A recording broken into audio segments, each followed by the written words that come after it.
Thank you very much, gentlemen. I have a couple sad analysts here on the desk today, as once again, all three of you incorrect on the predictions. I'm gonna have to keep returning to this until you guys get one right. But I've been breathing too much of the European air, man. What's going on? Like, I'm just baffled at the play that we're seeing here. It's like I wouldn't even be upset if the European teams were actually showing up, but they're playing bad. It hurts.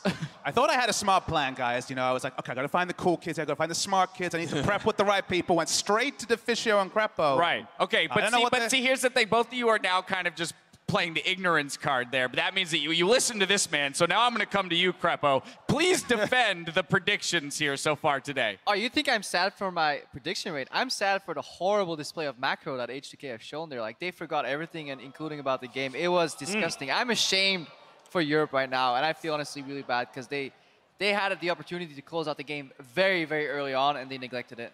Now, we talk about, lack of macro play out of the European teams, but we do also have to look at the other side. And AHQ, as Freak put it, intelligently playing against a team that did not know what to do throughout the game. But to build up on Crepo's point, the reason why the macro play was so bad, I mean, for me particularly, one of the biggest things when you become a team, when you're trying to actually make it into a good professional team, it's using your teleports, knowing how to use TPs effectively. H2K had a decent early game, right? They had about a 2K gold lead that could have snowballed very well after a skirmish into the top side. You know why? Because they had a TP advantage onto the Gnar, who is one of the best divers in the bottom lane than out of everything else. So they have TP advantage, they have a setup bottom, they're beautiful, the jungler has recall, all they need to do, 5-man bottom, take the bottom turret, and you win the game, right from that get-go. But for some reason, that bottom turret never went down, and they lost every single dragon. They lost every Baron. What is going on? They just kept trying these solo picks. We saw Cassiopeia trying to get a 1v3 over the wall. Oh, my God. I'm going to let Crepo jump on that point, but I just have to say, literally, I wrote down here, why couldn't H2K convert their lead in the early game? And there it is right there, just not taking advantage of what they had built for themselves in TP advantages and that early gold lead. And we saw both sides of AHQ, the struggling team that went a little bit over-eager in the early game that got punished. A couple of moves shouldn't be made. But then we also saw the AHQ that had the resurgence in their regional qualifier. Both 3-0s versus Hong Kong Esports and then Machi. And they swept that tournament. And they did that by merits of really good macro play. And here they were on the defensive because they had the scaling. And then they created space later on for their AD carry Jinx. But it was still taking advantage of weaknesses that H2K left, and especially Deficio harped on it. Like, we both love our deep vision. If you only ward river, you never challenge the deep vision. You let them just orb in, ward over the wall. It is so lackluster, and it's so disappointing to see. And I think the root of this problem is their internal communication, because with a coach like Prowley, who understands the game so well, you should be delivering more on the world stage. Well, this to me, they just didn't seem to know the next step. They were so binary in their decision-making after getting a lead. I mean, the fulcrum of Ryu and Jankos were doing things in the early game, and then they just ran out of a plan. You know, they were looking for these really high-risk, low-percentage plays, the ult flash, looking for a pick with the Cassiopeia. When they finally got a pick on the Jinx and killed her, they'd used so much that they just couldn't really translate it into any objectives. So going for those low percentage plays, and even when they're getting the pick, just not being able to grow any sort of a lead. Well, you're talking about objectives. I want to take a moment to go ahead and take another look at that AHQ ace brought to you by Acer one more time. I mean, they had two Baron plays, but both played well by this team. But it starts right here. The distance of this Bard ulti is too far, even when you see the portal. So this means that Odoamne should actually never go for the teleport, because he knows Ryu could actually just walk out of the ultimate. But there is just no communication as to what the entire plan is and what H2K is going to do next in case AHQ engage here. They seem to be caught off guard and panic teleport every single time, and that leads to a favorable Baron here.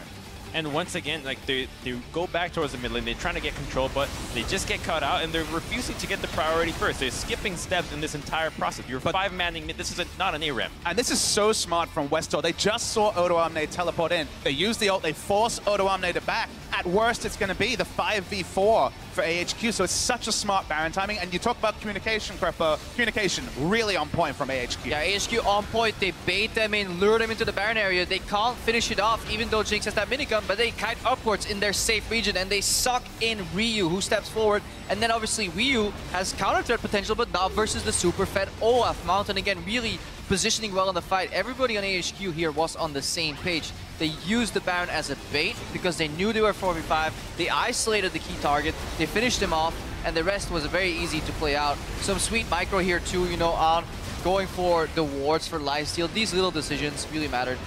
That's also a little bit of that increased damage, minimum and maximum damage on that ultimate from Jinx, securing that first kill, freeing her up in terms of mobility to continue through the fight. I mean, we followed that really long replay. That's like 3, 4, 5 points that were communicated and executed on. H2K got 1, 2 maybe at some points, but never to those next steps, and that was the difference. And the fact that a replay was so long, it showed you that League of Legends is kind of a cascading series of events. It's not a single play. It's all in relationship with each other. It starts with the teleport being forced and being down. Then it goes down to Oluwamne being targeted out. And then with a man advantage, TP advantage, that gets translated into a play. That play looks like a bait and switch. You know, so all these things follow up on each other. That's what macro is. Now, H2K just had like, guys, let's play in this side of the map, and then, I mean, let's just play some solo queue. Absolutely. Now, this wasn't an easy decision, but player of the game is going to go to Ziv. And when we talked about, you know, the win for this team came through the team play. So it's always really hard to pinpoint a singular person in those instances who brought it all home. But, you know, weathering the storm there from Oluwamne in the top lane, you know, smartly playing around minion waves and pressure, and then bringing in that AoE damage for the team fight. It was one hell of a storm dash. This was a rush on the Malmortis into Frozen Mounts. About as much punishing a laning-focused build as you could go with the Gnar. It's why the Gnar was a little bit squishier in the team fights. Built for the lane, and yet still Ziv was able to sidestep that big power for the Gnar and do just fine. And I like the tenacity that they had in just early rotationing Rumble Olaf right from the start. It's such a powerful combination that while against some matchups like the Gnar, it's not that easy to actually get a lane advantage, it's so devastating for the backline that they pick. And H2K draft is a completely immobile backline against that, which is so difficult to do. There's Bard, Rumble, and Olaf running at you. You know, I was hoping that we could see a Tristana from Forgiven, which was so successful in their previous runs, but it just didn't come out there, and Caitlyn just cannot do anything into that. Well, AHQ victorious while the European teams still struggle to find their first victory here in the tournament. In just 3.5 minutes, Brazil's representative INTZ takes to the stage to face off against LPL champions Edward Gaming. We'll be right back, so stay with us.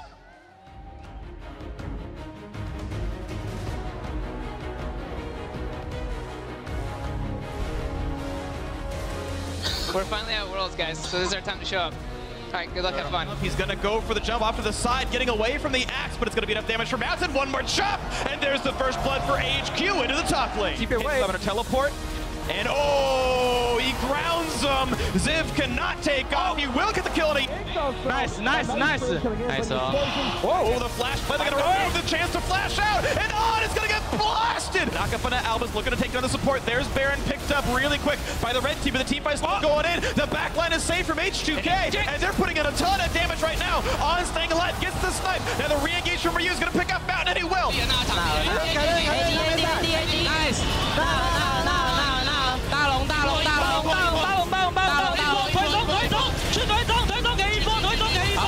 And AHQ takes down H2K for their first match of the group stage.